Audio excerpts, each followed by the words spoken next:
हमने पिछली क्लास में 1857 की क्रांति का सामान्य परिचय पढ़ लिया था और नसीराबाद क्रांति पढ़ ली थी, भरतपुर क्रांति पढ़ ली थी और नीमच क्रांति पढ़ ली थी।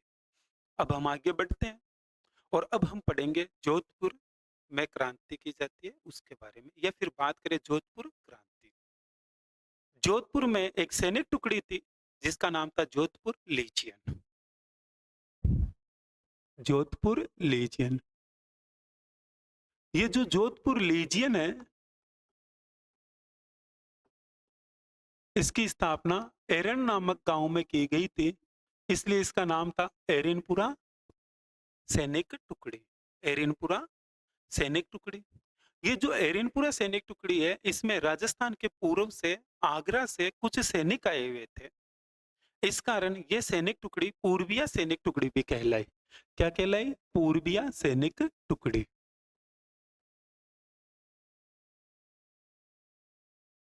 पूर्व की तरफ से सैनिक आए हुए, इस कारण पूर्वीय सैनिक टुकड़ी कहलाई।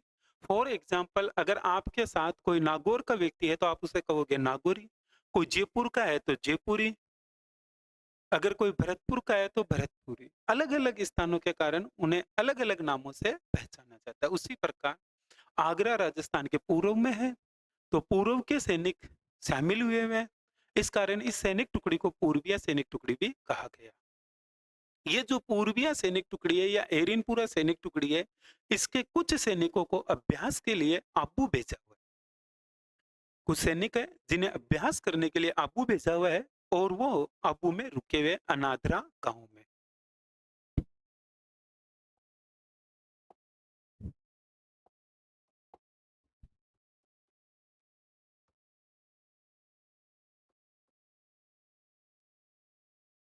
एरिनपुरा के सैनिक अभ्यास के लिए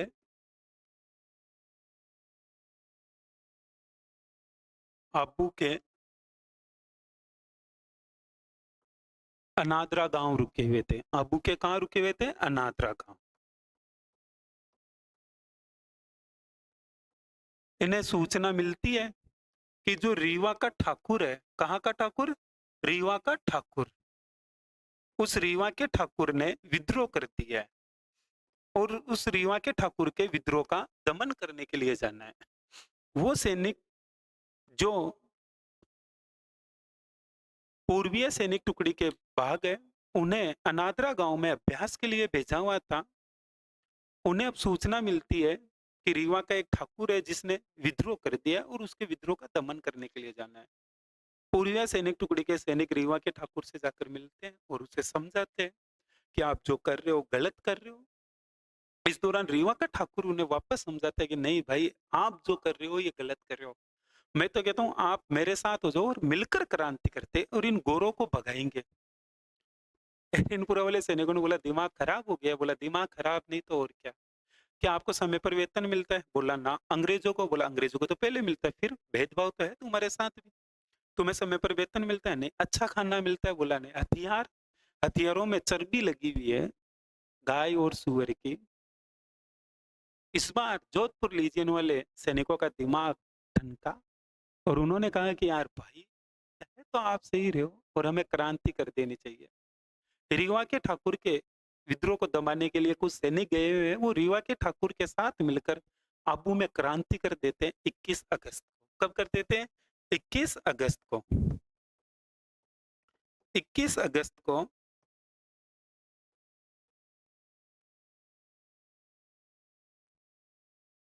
एरिनपुरा के सैनिकों ने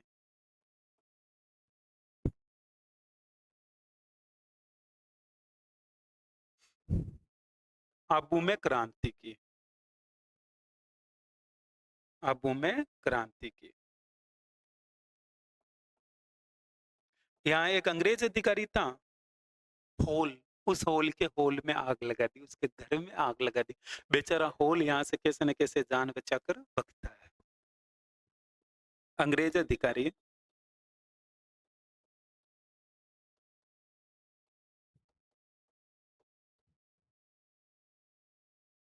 होल के घर पर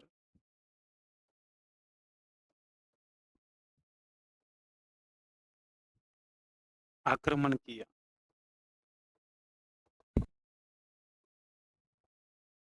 अब क्रांति करने के बाद वापस एरिनपुरा आते हैं और एरिनपुरा वाले सैनिकों को आकर कहते हैं, भाई हमने क्रांति कर दी है भाई लोगों, और अब आपको भी हमारा साथ देना है। जो शेष सैनिक थे उन्होंने कहा कि तुम्हारा दिमाग खराब हो गया, ये दिन बचे थे देखने के लिए। तब उन्होंने कहा कि देखो हमें जो करना था हमने कर दिया, आप अब ये बताओ हमारा साथ दोगे या नहीं दोगे। एरिनपुरा के शेष सैनिक भी क्रांति में 23 अगस्त को शामिल हो जाते हैं और एरिनपुरा छावनी में क्रांति करने के दौरान वो फिर दिल्ली के लिए रवाना होते हैं। एरिनपुरा में क्रांति करने के बाद वो अब कहाँ जा रहे हैं? दिल्ली। 23 अगस्त को शेष सैनिक भी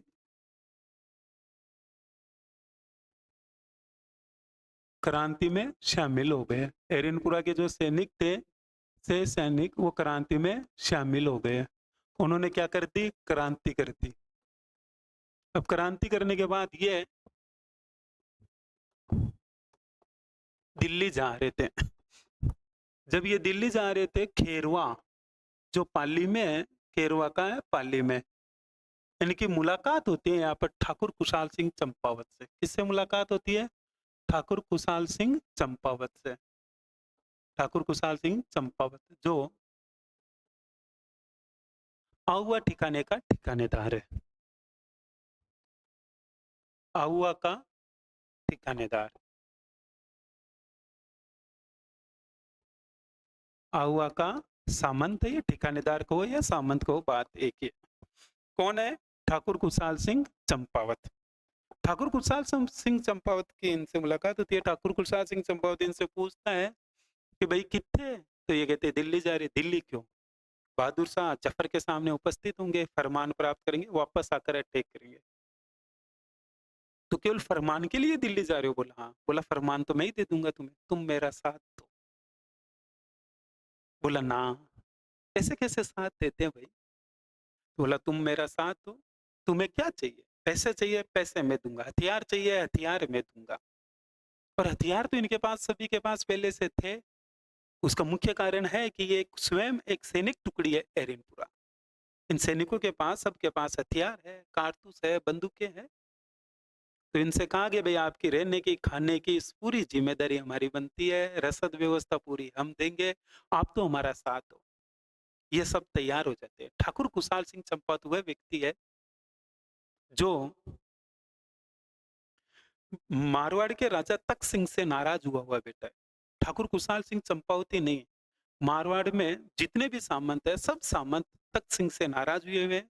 तख्त सिंह वो राजा है जिसे ईडर से गोद लेकर, कहां से? ईडर से गोद लेकर मारवाड़ की गद्दी पर बैठाया हुआ है और इसने सभी प्रमुख पदों पर ईडर, अहमदनगर या गुजरात के प्रमुख व्यक्तियों को, सरदारों को नियुक्त कर दिया है।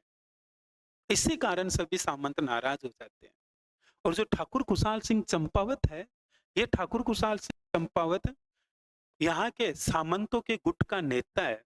ठाकुर कुशाल सिंह चंपावत सामंत गुट का नेता है। पहले से यहाँ पर एक सामंत गुट तैयार है और उसका ये नेता है। ठाकुर कुशाल सिंह चंपावत ने तो तख्त सिंह की राजकीय सेना को बालोतरा के निकट हरा दिया था। कहाँ हराया था? बालोतरा के निकट। राजकीय सेना को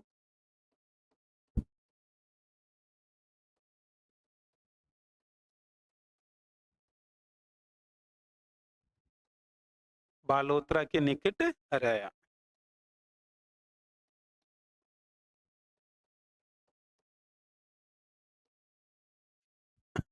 ठाकुर कुशाल सिंह चंपावत जो सामंत गुट का नेता है, जिसने बालोतरा के निकट राजकीय सेना को हरा दिया है। और यहाँ तक कि अप्रैल 1857 में बिठोड़ा के एक नए नए सामंत बने, उन्हें मौत के घाट उतार दिया। जो नया नया सामंत बना है वो कानजी। ठाकुर कुशाल सिंह चंपावत ने तख्त सिंह से पहले कहा था कि आप एक काम करो, ये बिठोड़ा मुझे दे दो, ये मेरे पास में ही है, आहुआ के पास में ही है और इसे मैं देख लूंगा। लेकिन तख्त सिंह ठाकुर कुशाल सिंह चंपावत की बात नहीं मानता है और वहां एक नए सामंत की नियुक्ति कर देता है, कानजी की। कानजी जो बिठोड़ा के नए नए सामंत बने हैं, वो बिठोड़ा आते हैं और इसी दौरान ठाकुर कुशाल सिंह चंपावत बिठोड़ा को बिठोड़ा के सामंत को मौत के घाट उतार देता है और बिठोड़ा पर अधिकार कर लेता है।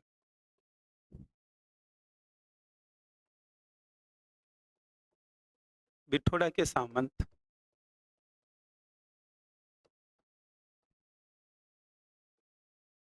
कानजी को मारा, वह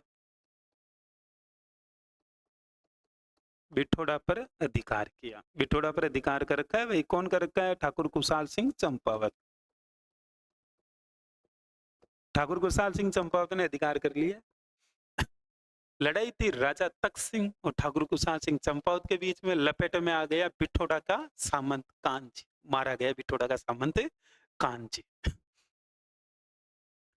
अब वह ठाकुर कुशाल सिंह चंपावत जो एक व्यवस्थित सैनिक टुकड़ी की तलाश में था, जिसके पास पहले से खूब सारे सैनिक है, उसे अब एक व्यवस्थित सैनिक टुकड़ी मिल चुकी है और वो सैनिक टुकड़ी और कोई नहीं, वह है जोधपुर लीजियन, एरिनपुरा या फिर पूर्विया सैनिक। जब ये जानकारी तख्त सिंह को प्राप्त होती है तो तख्त सिंह अंग्रेजों से कहता है, भाई सहायता करो रे। ठाकुर कुशाल सिंह चंपावत नाम का व्यक्ति है जो आहुआ का सामंत है और वह विद्रोह कर रहा है। अंग्रेजों के द्वारा कैप्टन हिथकोट को भेजा जाता है और भी कुछ राजकीय सेना की तरफ से प्रमुख व्यक्ति आते हैं और एक युद्ध होता है 8 सितंबर को। बिठोड़ा का युद्ध। ठाकुर कुशाल सिंह चंपावत जो बिठोड़ा में बैठा है, यहाँ पर युद्ध होता है बिठोड़ा का युद्ध 8 सितंबर 1857 ईस्वी को। कब होता है? 8 सितंबर 1857 ईस्वी को। देखते हैं कौन कौन आते हैं। कैप्टन हिथकोट आता है, कैप्टन हिथकोट। ओनाड सिंह पवार आता है,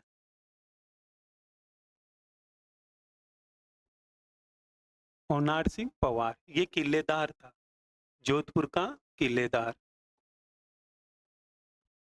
राजमल सोडा आता है, राजमल सोडा ये फौजदार है। राजमल सोडा कौन है?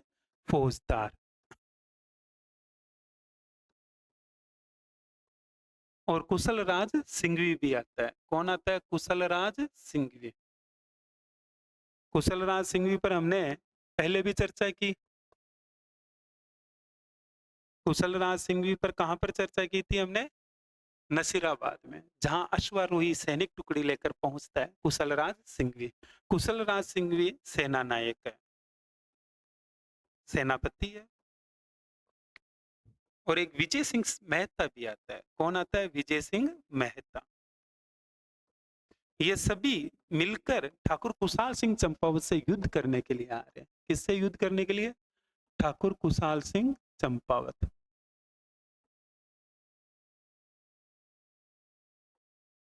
ठाकुर कुशाल सिंह चंपावत से युद्ध करने के लिए आते हैं। ठाकुर कुशाल सिंह चंपावत जिसके साथ में एरिनपुरा के सैनिक है। कौन है? एरिनपुरा के सैनिक। एरिनपुरा टुकड़ी इसके साथ में। एक घमासान युद्ध होता है यहाँ पर, एक घमासान युद्ध हो रहा है और इस युद्ध के दौरान ठाकुर कुशाल सिंह चंपावत के सैनिकों में से एक सैनिक ओनाड सिंह पवार को मौत के घाट उतार देता है। कौन मारा जाता है यहाँ? ओनाड सिंह पवार मारा गया। जैसे ओनाड सिंह पवार मारा जाता है, सभी सैनिक यहाँ से भाग जाते हैं। 76 सैनिक मारे गए। कितने सैनिक मारे गए? 76। 76 सैनिक मौत के घाट उतार दिए गए। 76 सैनिक मारे गए।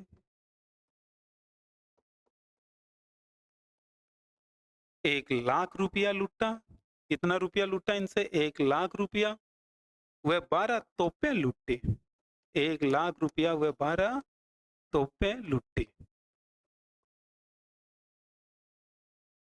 1 लाख रुपया लूटा, जो लूटा उसके साथ में 12 तोपें लूट ली गई। ठाकुर कुशाल सिंह चंपावत जिसकी बिठोड़ा के युद्ध में विजय होती है। युद्ध में कौन विजय हुआ? ठाकुर कुशाल सिंह चंपावत और एरिनपुरा वाले सैनिक टुकड़ी, इनकी विजय होती है। बेचारा ओनाड सिंह पवार काम में आ गया। लड़ाई चल रही है ठाकुर और राजा के बीच में। कुशाल सिंह चंपावत और तख्त सिंह के बीच में। पहले एक बिठोड़ा का सामंत काम में आ गया, कानजी। फिर उसके बाद में ओनाट सिंह पवार किलेदार काम में आ गया। सैनिक भग जाते हैं यहाँ से, और जाने के बाद में एजीजी को पत्र लिख कर कहते कि भाई अब हम नहीं जाएंगे वहां टेक कर। क्यों? क्यों? तो बोला अरे यार ये कोई युद्ध होता है, वो तो भयंकर तरीके से टूट पड़ते हैं, मौका ही नहीं देते। एजीजी कहता है कोई बात नहीं, मैं स्वयं जाऊंगा। अब आक्रमण के लिए स्वयं एजीजी आ रहा है। एजीजी मारवाड़ रियासत के पॉलिटिकल एजेंट मैक मैसन को पत्र लिखता है, और मैक मैसन भी स्वयं आता है। अगला जो युद्ध है यह है चेलावास के स्थान पर। कहां पर है? चेलावास स्थान पर। चेलावास या गोरे व कालो का युद्ध। गोरे व कालो का युद्ध। गोरे व काले का युद्ध या गोरे व कालो का। ये 10 दिन बाद ही होता है, 18 सितंबर 1857 को। कब होता है? 18 सितंबर 1857 को। एजीजी आ रहा है जॉर्ज पैट्रिक लॉरेंस। कौन आ रहा है? AGG George Patrick Lawrence. AGG George Patrick Lawrence आता है, और उसके साथ में पॉलिटिकल एजेंट आता है मैक मैसन। कौन आता है? मैक मैसन आता है। किससे युद्ध करने के लिए आ रहे हैं? ठाकुर कुशाल सिंह चंपावत से।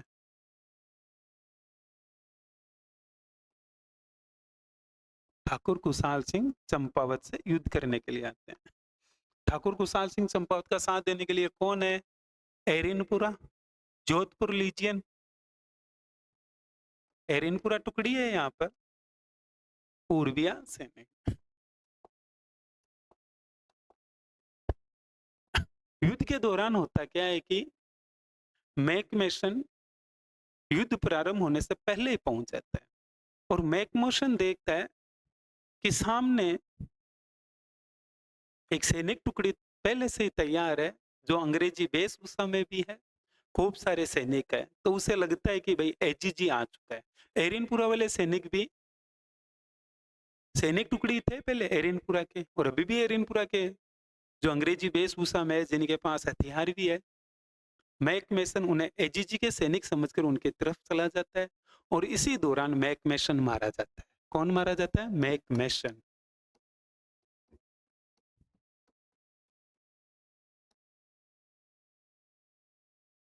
मैक मैसन को मौत के घाट उतार दिया जाता है, और उसके सिर को काट दिया जाता है और आउवा के किले पर लटका दिया जाता है। मैक मैसन के सिर को आउवा के किले पर लटकाया।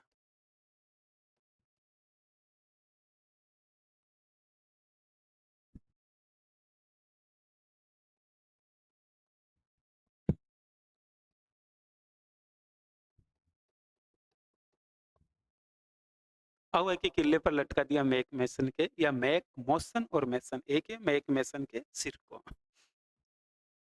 एजीजी जब आता है उसे पता चलता है कि इन्होंने मैक मैसन को मौत के घाट उतार दिया। एजीजी मुकाबला करता है, लेकिन एजीजी को पीछे हटना पड़ता है। एजीजी को पता चल जाता है भाई अब मेरे से कुछ नहीं होने वाला। एजीजी पीछे हट जाता है, एजीजी वापस चला जाता है। मैक मोशन मारा गया। राजा और सामंत की लड़ाई में पहले कानजी मारे गए बिठोड़ा के सामंत, फिर जोधपुर का किलेदार मारा गया ओनाट सिंह पवार, अब तो जोधपुर का एक पॉलिटिकल एजेंट मारा गया है, मैक मैसन। 3 व्यक्ति मौत के घाट उतार दिए गए, प्रमुख व्यक्ति। इस युद्ध में भी ठाकुर कुशाल सिंह चंपावत और एरिनपुरा टुकड़ी की विजय हुई। जब यह सूचना गवर्नर जनरल को मिलती है, तो गवर्नर जनरल एजीजी को कहते हैं जॉर्ज पैट्रिक लॉरेंस को, भैया आप कर क्या रहे हो, रोको इस बंदे को। उस दौरान एजीजी वापस पत्र लेकर कहता है कि महाराज अब आप ही कोई रास्ता निकालो। अब गवर्नर जनरल के द्वारा एक प्रमुख व्यक्ति को भेजा जा रहा है, जो अभी तक कहीं युद्ध नहीं आ रहा, ब्रिगेडियर होम्स। किसे भेजा जा रहा है? ब्रिगेडियर होम्स को।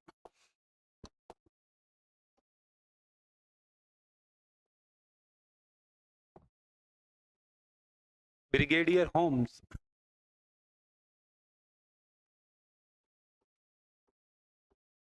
ब्रिगेडियर होम्स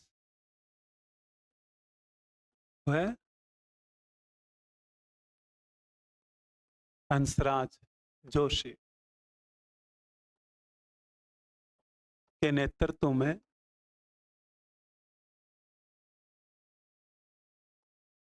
सैनिक टुकड़ी पहुंचती है। एक सैनिक टुकड़ी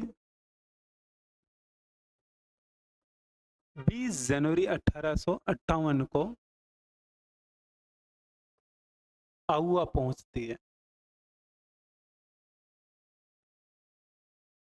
ब्रिगेडियर होम्स और हंसराज जोशी की सैनिक टुकड़ी टूट पड़ती है आउआ के किले पर।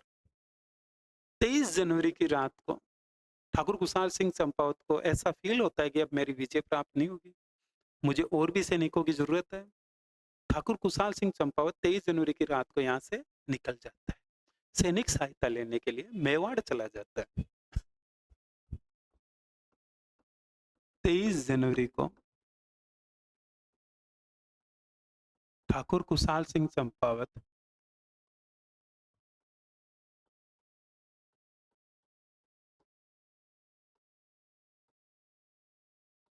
मेवाड़ चला गया।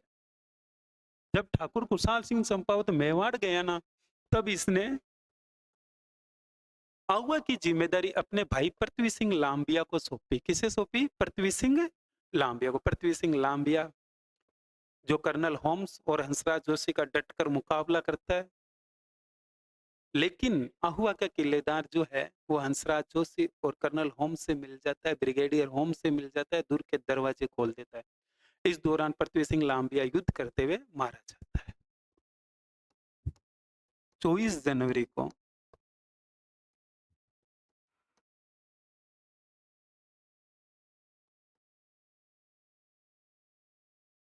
कुशाल सिंह का भाई पृथ्वी सिंह लांबिया, लांबिया का सामंत था पृथ्वी सिंह लांबिया आहुआ की रक्षा में मारा गया।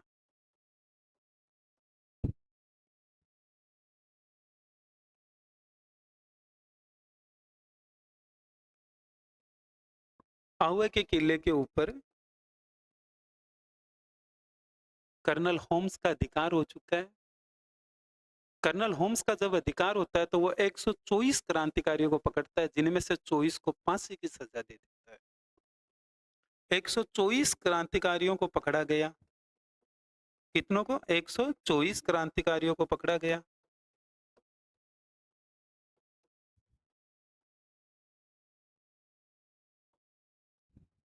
जिनमें से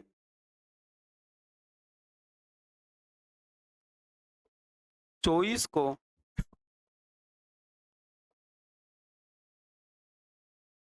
फांसी की सजा दी गई।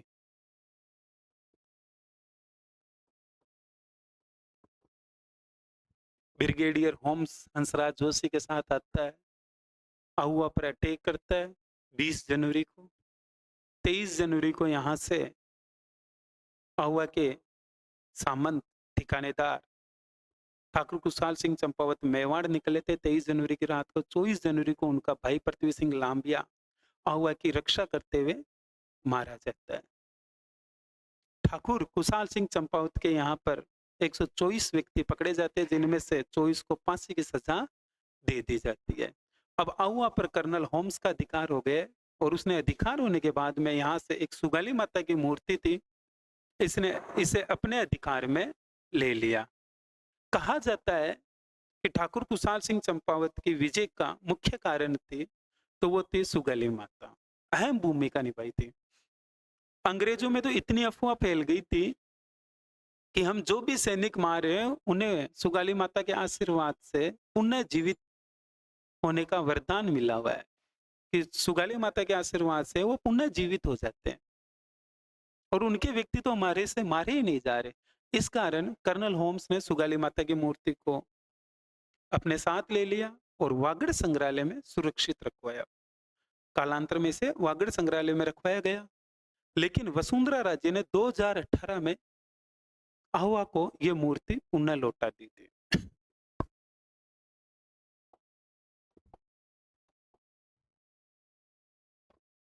ठाकुर कुशाल सिंह चंपावत जो 23 जनवरी की रात को मेवाड़ चले गए थे, वो मेवाड़ में 2 ठिकाने हैं, एक ठिकाना है कोठारिया, दूसरा है सलूम्बर। इनके पास गए थे सहायता लेने के लिए।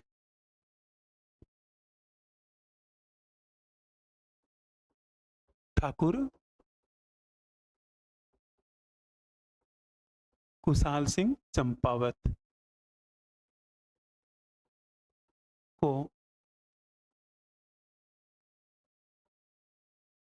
सलूम्बर के केसरी सिंह, सलूम्बर के केसरी सिंह व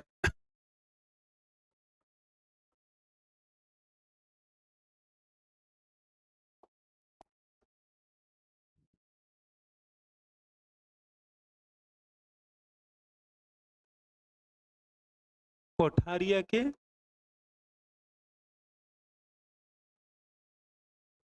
जोध सिंह ने शरण दी। किसने शरण दी? ये सलूम्बर रुके और कोठारिया रुके। सलूम्बर का सामंत था के केसरी सिंह और कोठारिया का सामंत था जोध सिंह। इन दोनों ने शरण दी थी। लेकिन ठाकुर कुशाल सिंह चंपावत कैसे न कैसे इन अंग्रेजों से बचते हुए चारों तरफ घूम रहे हैं। 8 अगस्त 1860 को इन्हें लगा कि यार अब मुझे आत्मसमर्पण कर देना चाहिए। ठाकुर कुशाल सिंह चंपावत ने 8 अगस्त 1860 को नीमच में आत्मसमर्पण कर दिया। ठाकुर कुशाल सिंह चंपावत ने 8 अगस्त 1860 ईस्वी को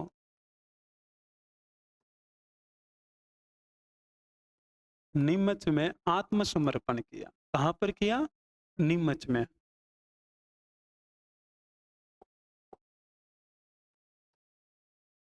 आत्मसमर्पण किया।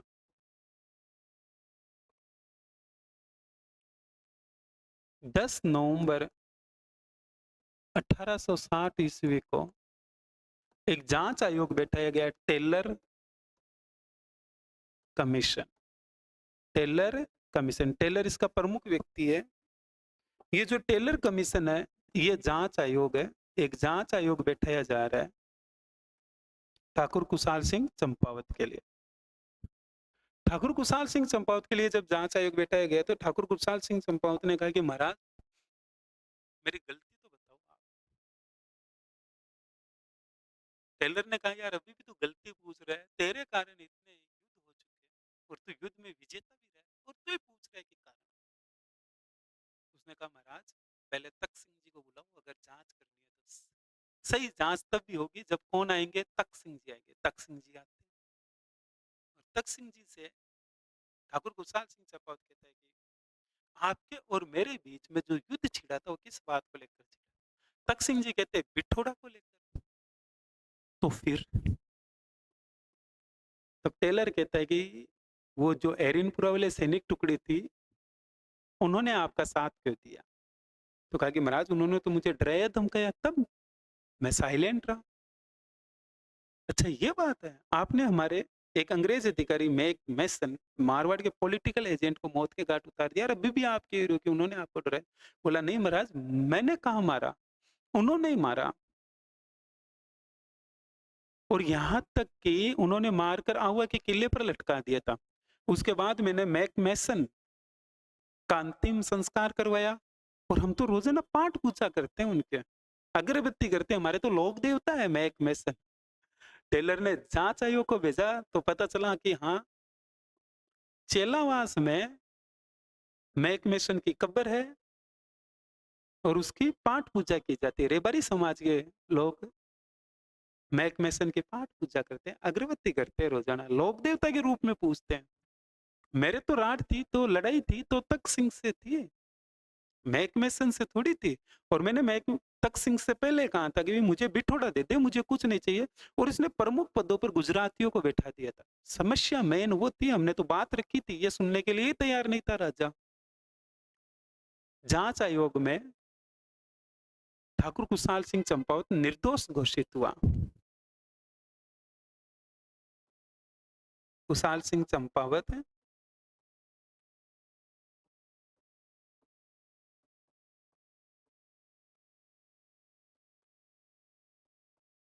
निर्दोष पाया गया, जिसे रिहा कर दिया। भाई बंदा निर्दोष है तो फिर क्या किया जाएगा? रिहा ही किया जाएगा, जिसे रिहा किया गया, रिहा कर दिया। लेकिन ठाकुर कुशाल सिंह चंपावत से कहा गया कि भैया अब आप मारवाड़ नहीं जा सकते, मारवाड़ की जितनी भी जागीरें हैं आपकी, वो सब कुछ जब्त कर ली गई है, आपको नहीं दी जाए। ठाकुर कुशाल सिंह का अंतिम समय उदयपुर में बीतता है। 25 जुलाई 1864 को ठाकुर कुशाल सिंह चंपावत की उदयपुर में मृत्यु हो जाती है। 25 जुलाई 1864 को उदयपुर में मृत्यु, ठाकुर कुशाल सिंह चंपावत।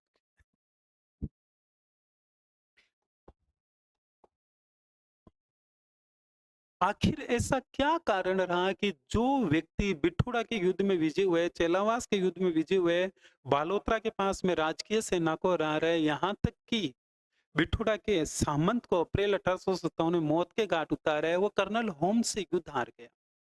उसका मुख्य कारण था कि जितने भी सैनिक थे उनमें से 90% सैनिक दिल्ली जा चुके थे आशोक के शिवनाथ सिंह के नेतृत्व में। आशोक का एक सामंत है शिवनाथ सिंह, उसके नेतृत्व में सभी सैनिक 90% से अधिक सैनिक अब दिल्ली जा रहे हैं 10 अक्टूबर को। 10 अक्टूबर 1857 को आशोक के शिवनाथ सिंह के नेतृत्व में, अशोक के शिवनाथ सिंह के नेतृत्व में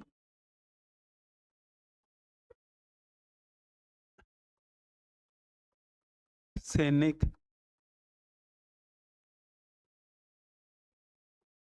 दिल्ली रवाना हुए। लेकिन जब ये नारनौल पहुंचते हैं, कहां पहुंचते हैं लाडलो लाडलियों? जब ये नारनौल पहुंचते हैं हरियाणा में, तो इनका सामना गेराड से होता है।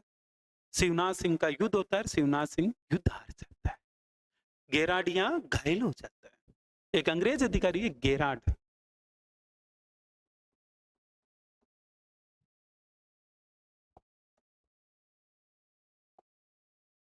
नारनौल का युद्ध, नारनौल का युद्ध हो रहा है हरियाणा में, नारनौल, नारनौल का युद्ध।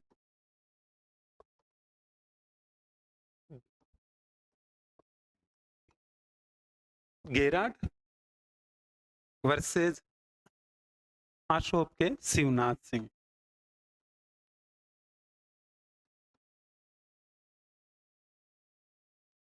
अशोक का कौन है? शिवनाथ सिंह है।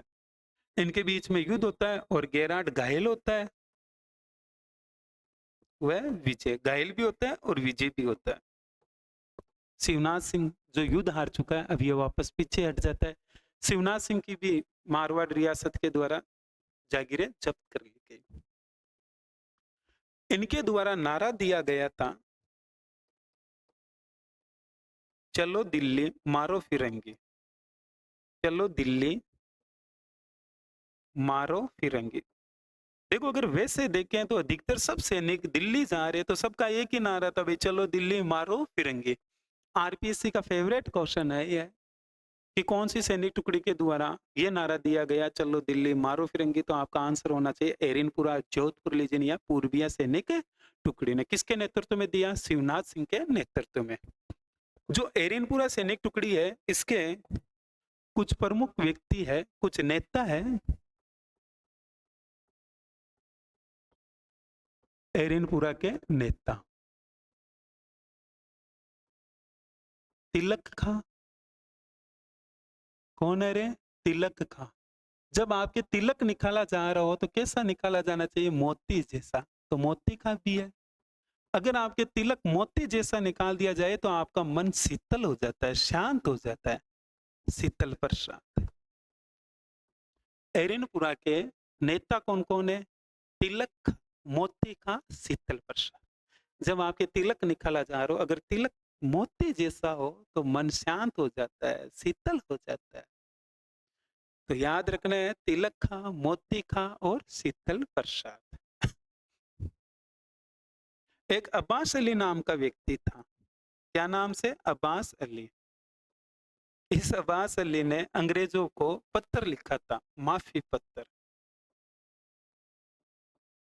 अंग्रेजों को लिखा। इसने लिखा भाई हमसे गलती हो गई, हमें माफ कर दो, लेकिन अंग्रेजों के द्वारा कोई भी जवाब नहीं दिया गया। बाकी के शेष सैनिक थे, उन्होंने कहा करवा ली बेइज्जती, अब तो खुश है, एक बार पत्र लिखकर देख लेते हैं, कहीं माफ कर दे तो अच्छा है। कर दिया माफ? बोला नहीं। तो बोला ठीक है, अब कोई पत्र नहीं लिखना है, अब जो होगा सो देखा जाएगा। अब्बास अली जिसने माफी पत्र अंग्रेजों को लिखा था। सुगाली माता की मूर्ति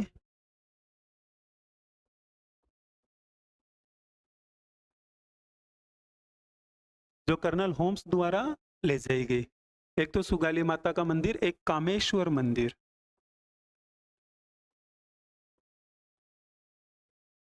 ये दोनों क्रांति के स्थान रहे। कौन कौन से रहे? सुगाली माता का मंदिर और कामेश्वर मंदिर। सुगाली माता तो जो है ये ठाकुर कुशाल सिंह चंपावत की देवी है। इसे वागड़ संग्रहालय पहुंचाया गया। बाद में वसुंधरा राज्य ने वापस इसे आहुआ में स्थापित करवा दिया था। कर्नल होम्स या ब्रिगेडियर होम्स अपने साथ ले गया।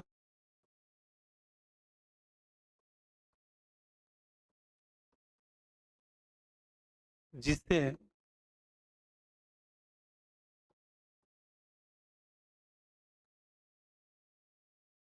वसुंधरा राज्य ने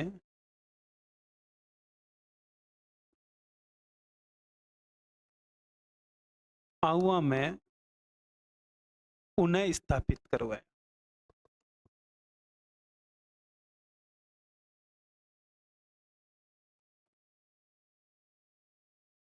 बाकी जो भी सुगली माता के बारे में 10 सिर 54 हाथ वागड़ संग्रहालय में रखा जाना, ये सब बातें लोक देवी देवताओं में पढ़ ली जाएगी। एक बार वापस देखना।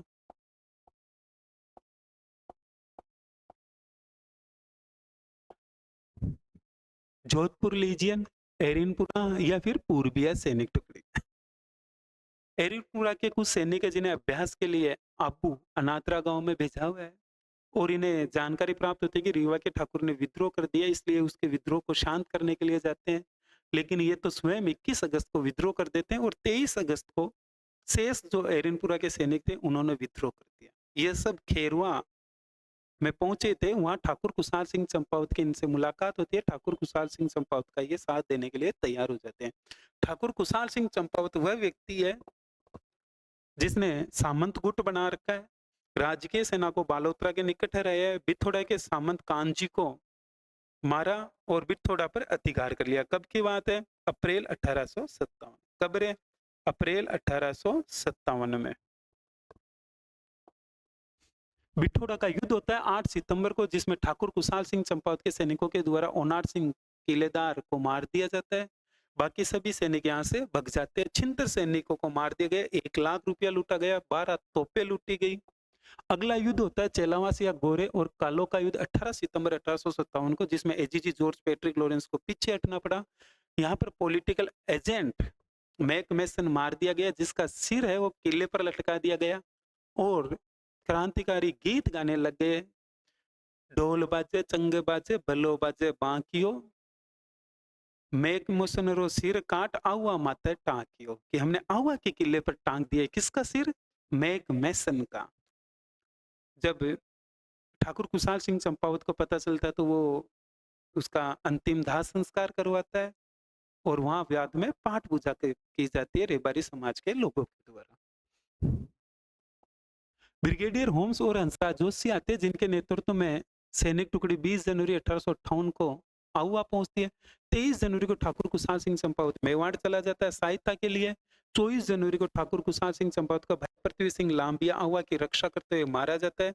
124 क्रांतिकारी पकड़े जाते हैं, जिनमें से 24 को फांसी की सजा दे दी जाती है। ठाकुर कुशाल सिंह चंपावत को सलूम्बर के केसरी सिंह व कोठारिया के जोत सिंह ने शरण दी। 9 अगस्त 1860 ईस्वी को नीमच में आत्मसमर्पण किया। 10 नवंबर 1860 ईस्वी को टेलर कमीशन जांच आयोग के द्वारा इसे निर्दोष घोषित कर दिया जाता है। किसे? ठाकुर कुशाल सिंह चंपावत को। 25 जुलाई 1864 को उदयपुर में ठाकुर कुशाल सिंह चंपावत की मौत हो जाती है। 10 अक्टूबर 1857 को आसोप के शिवनाथ सिंह के नेतृत्व में सैनिक दिल्ली जाते हैं। नारनौल हरियाणा में गेराट से युद्ध में हार जाते हैं और वापस आ जाते हैं। नारा दिया जाता है, चलो दिल्ली मारो फिरंगी। कौन सा नारा दिया गया? चलो दिल्ली मारो फिरंगी। एरिनपुरा के नेता है तिलक खां, मोती खां, शीतल प्रसाद, अब्बास अली, जिसने माफी पत्र लिखा अंग्रेजों को। कुछ और भी सामंत थे जो ठाकुर कुशाल सिंह चंपावत के सहयोगी थे। जैसे अगर हम बात करें, एक था बिशन सिंह गुल्लर से। कहां से था? गुल्लर से था बिशन सिंह।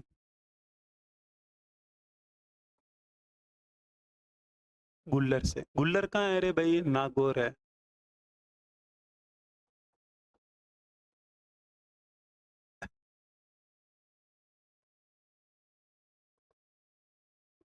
शिवनाथ सिंह आसोप से आगे अजीत सिंह था आलनियावास से।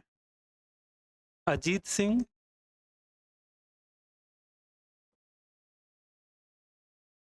आलनियावास से था। आलनियावास कहाँ है? नागौर। अजीत सिंह जो आलनियावास है, नागौर से था। अब हम पढ़ेंगे कोटा में विद्रोह या कोटा में क्रांति। कोटा में क्रांति हुई थी 15 अक्टूबर को। कब हुई कोटा में क्रांति? 15 अक्टूबर को। कोटा की स्थिति जानते हैं। कोटा के पॉलिटिकल एजेंट थे बर्टन। कौन थे कोटा के पॉलिटिकल एजेंट? बर्टन। और राजा थे राम सिंह द्वितीय, राम सिंह सेकंड।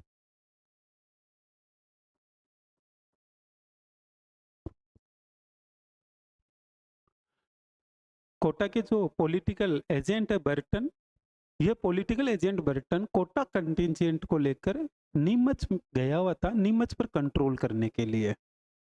कोटा का पॉलिटिकल एजेंट है बर्टन, जो नीमच पर कंट्रोल करने के लिए नीमच गया हुआ था। इसे नीमच में सूचना मिलती है कि कोटा में कभी भी क्रांति हो सकती है। अब ये वापस कोटा आना चाहता है, लेकिन कुछ समय के लिए रुकता है। जैसे कोटा का वातावरण शांत होता है, ये 14 अक्टूबर को रात्रि के समय कोटा पहुंचता है। जब ये कोटा पहुंचता है तो उस समय बर्टन के साथ में बर्टन का पुत्र फ्रैंक था। बर्टन का पुत्र कौन था? फ्रैंक। और आर्थर था। दो व्यक्ति और इसके साथ में, डॉक्टर सेल्डर व सेविल कोटम। डॉक्टर सेल्डर व सेविल कोटम, ये साथ में।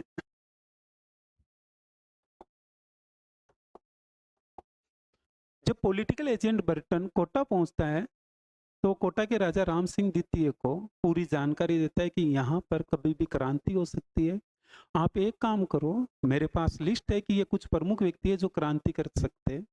आप इन व्यक्तियों को अभी के अभी दंडित दो। भाई अभी के अभी इन्हें सजा सुनाओ, दंडित करो, इनके खिलाफ एक्शन लो। कोटा के महाराव राम सिंह द्वितीय कहते हैं कि आप चिंता मत करो, मैं सुबह इन्हें देख लूंगा, आप अभी थके हुए आए हो, आप थोड़ा विश्राम कर लो। बर्टन कहता है नहीं, विश्राम बाद में हो जाएगा, पहले इन पर कार्रवाई की जाए। लेकिन बर्टन के कहने के बावजूद राम सिंह द्वितीय द्वारा कोई भी निर्णय नहीं लिया जाता है, न क्रांति करने वाले के खिलाफ कोई कार्रवाई की जाती है।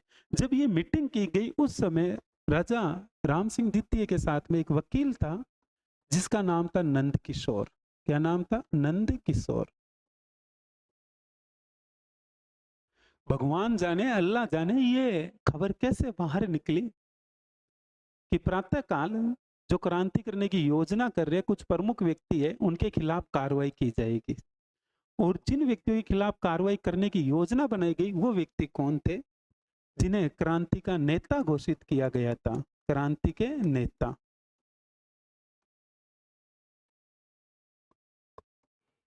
एक है लाला जयदयाल। लाला जयदयाल जो वकील है पेशे से, लाला जयदयाल गोकुल से है। कहां से है? गोकुल से। गोकुल कहाँ है? मथुरा। लाला जयदयाल गोकुल मथुरा से हैं।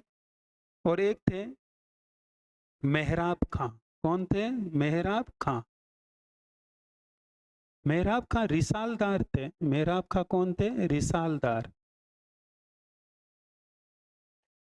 मेहराब का रिसालदार थे और ये करौली से थे। कहां से थे?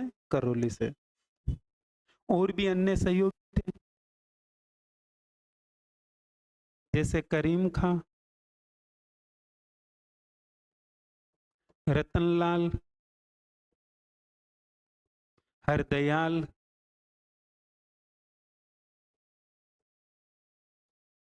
जियालाल,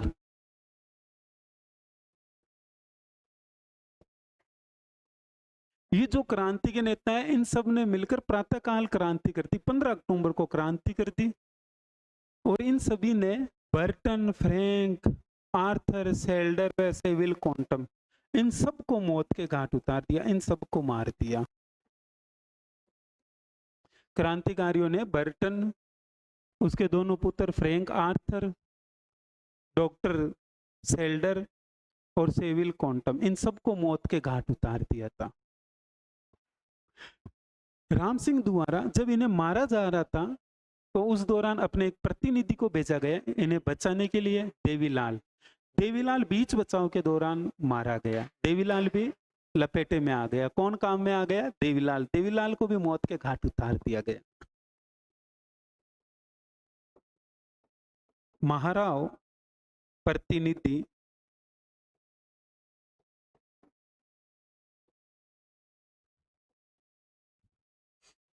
देवीलाल भी मारा गया।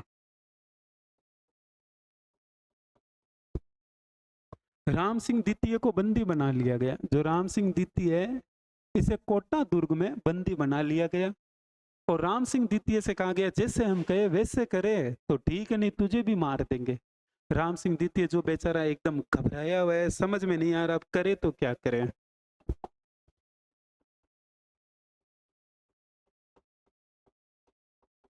राम सिंह सेकंड को कोटा दुर्ग में बंदी बनाया। कोटा दुर्ग में इसे क्या बना लिया? बंदी बना लिया। किसे?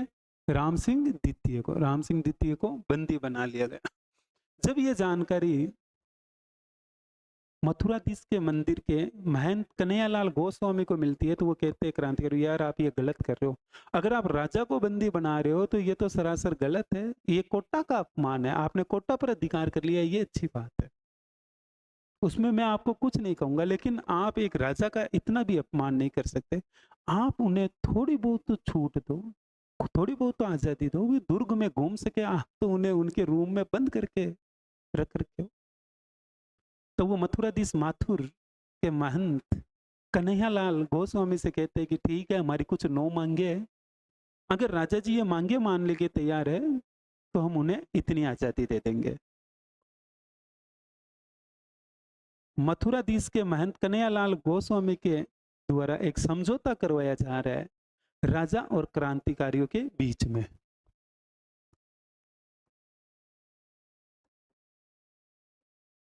समझौता समझौता जो है वो 9 मांगों को लेकर है। कितनी मांगों का? 9 मांगों का है। किस किस के बीच में समझौता हो रहा है?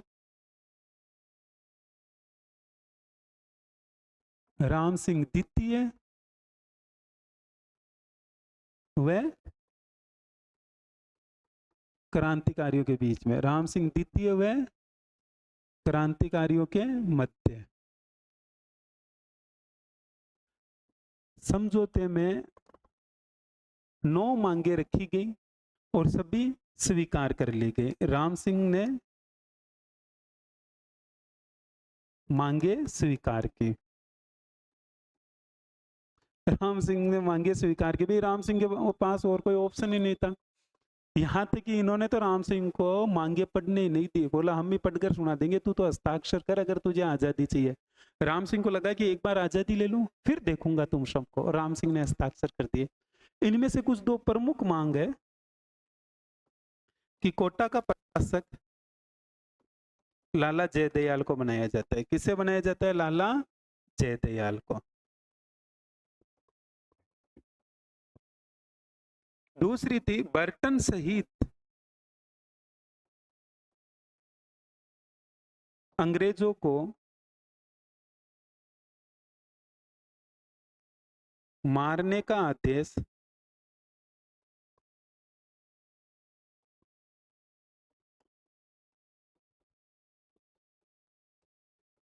राम सिंह सेकंड ने दिया है कि भाई राम सिंह राजा है, उसने आदेश दिया भाई बर्टन, बर्टन के परिवार को, फ्रैंक, आर्थर, डॉक्टर सेल्डर और सेविल कोटम सबको मौत के घाट उतार दिया जाए। ये आदेश देने वाला कौन है? राम सिंह। और राम सिंह अब कोटा का प्रशासक लाला जयदयाल को बनाता है। लाला जयदयाल चाहे वैसे कर सकता है, जितना भी सरकारी खजाना है उसे लूट सकता है।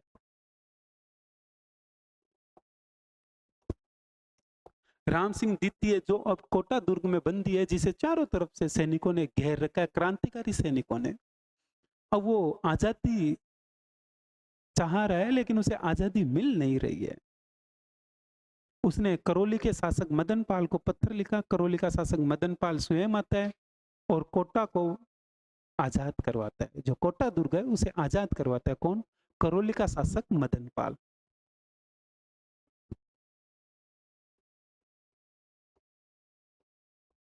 करौली का शासक है मदन पाल। ये मदन पाल कोटा को क्रांतिकारियों से मुक्त करवाया। कोटा को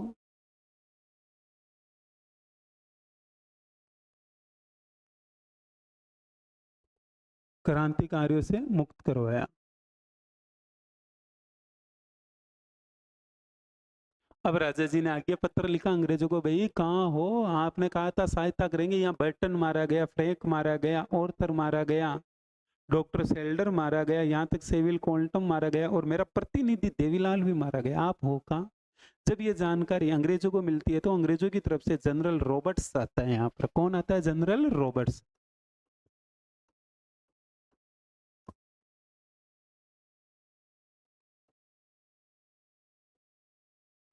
जनरल रॉबर्ट्स के द्वारा कोटा को आजाद करवाया जाता है क्रांतिकारियों से। जनरल रॉबर्ट्स ने कोटा में क्रांतिकारियों को रौंद कर रख दिया था, कोटा को क्रांतिकारियों से छुटकारा दिलाया था।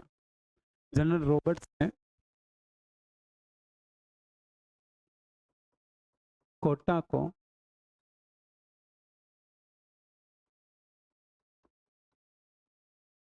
क्रांतिकारियों से मुक्त करवाया।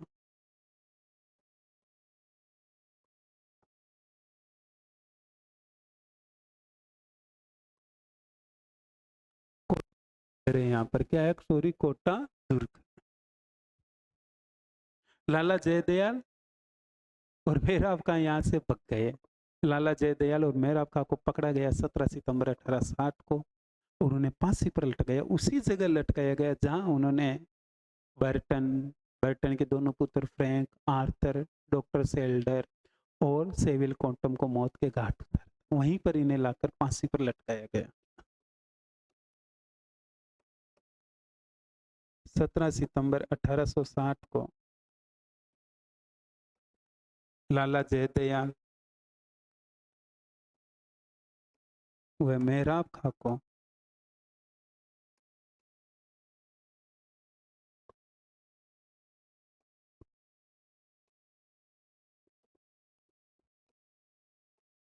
फांसी पर लटकाया गया।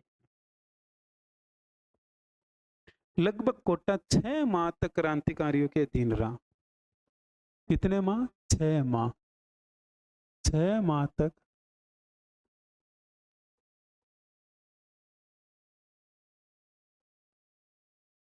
क्रांतिकारियों के अधीन रहा।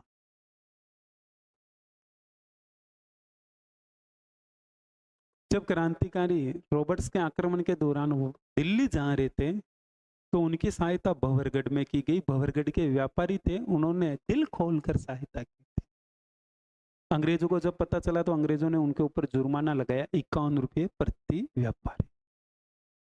व्यापारियों ने कहा कि भाई हमारे पास इतने रुपये नहीं है देने के लिए, इससे अच्छा है कि हम भंवरगढ़ ही छोड़ते हैं। जितने भी व्यापारी थे वो सब भंवरगढ़ छोड़कर जाने लग गए। इस दौरान अंग्रेजों के द्वारा व्यापारियों पर लगाया गया कर या लगाया गया जुर्माना माफ कर दिया गया। राजपूताने में, राजस्थान में शायद ही कोई ऐसी जगह हो जहां व्यापारियों पर किसी प्रकार का जुर्माना लगाया गया या व्यापारियों ने क्रांतिकारियों का सहयोग किया। एकमात्र जगह है तो वह है कोटा का भंवरगढ़।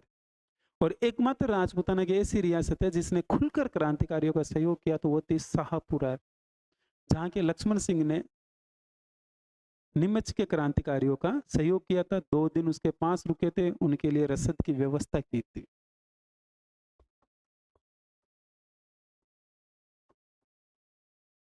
भंवरगढ़ के व्यापारियों ने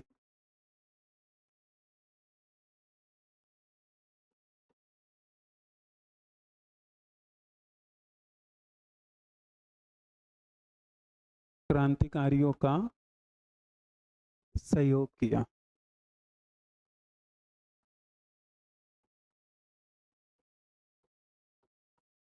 जिन पर 51 रुपये जुर्माना लगाया गया।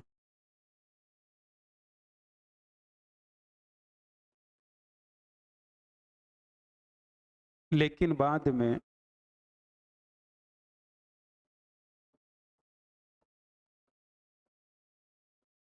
माफ कर दिया गया। माफ करने का कारण क्या था? भाई ये भंवरगढ़ छोड़कर जाने लगे।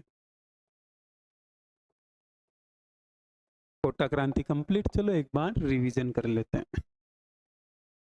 कोटा में क्रांति 15 अक्टूबर को होती है। 14 अक्टूबर की रात को बैटन अपने पुत्र फ्रैंक और आर्थर सहित पहुंचता है। इसके साथ में 2 प्रमुख व्यक्ति थे, डॉक्टर सेल्डर और सेविल क्वांटम।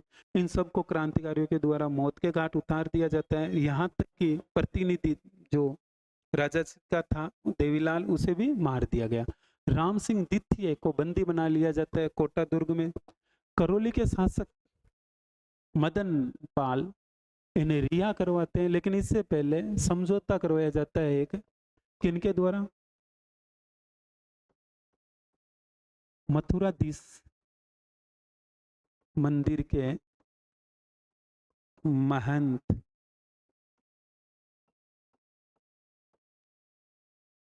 कन्हैया लाल गोस्वामी द्वारा। भाई समझौता किनके द्वारा किया करवाया गया? मैंने वैसे बोल दिया था, आप अलग से और लिख लेना। मथुराधीश के महंत कन्हैया लाल गोस्वामी के द्वारा एक समझौता करवाया गया। समझौते के तहत 9 मांगे थी, 9 की 9 राम सिंह द्वितीय द्वारा स्वीकार कर ली गई। प्रशासक लाला जयदयाल को बनाया गया। बैटन सहित अंग्रेजों को मारने का आदेश राम सिंह द्वितीय ने दिया, ये भी मांग थी। करौली का मदन पाल आता है, कोटा दुर्ग में कोटा दुर्ग को क्रांतिकारियों से मुक्त करवाता है, और जनरल रॉबर्ट्स जो कोटा को क्रांतिकारियों से मुक्त करवा देता है। लगभग 6 माह बाद 17 सितंबर 1860 को लाला जयदयाल व मेहराब खां को फांसी पर लटका दिया गया। भंवरगढ़ के व्यापारी थे जिन्होंने क्रांतिकारियों की सहायता की, उन पर 51 रुपये जुर्माना लगाया गया। जब भंवरगढ़ के व्यापारी भंवरगढ़ को छोड़कर जाने लगे तो उनका जुर्माना माफ कर दिया गया। चलते हैं लाडो लाडलियो। जय श्री कृष्णा। फिर मिलेंगे अगली क्लास।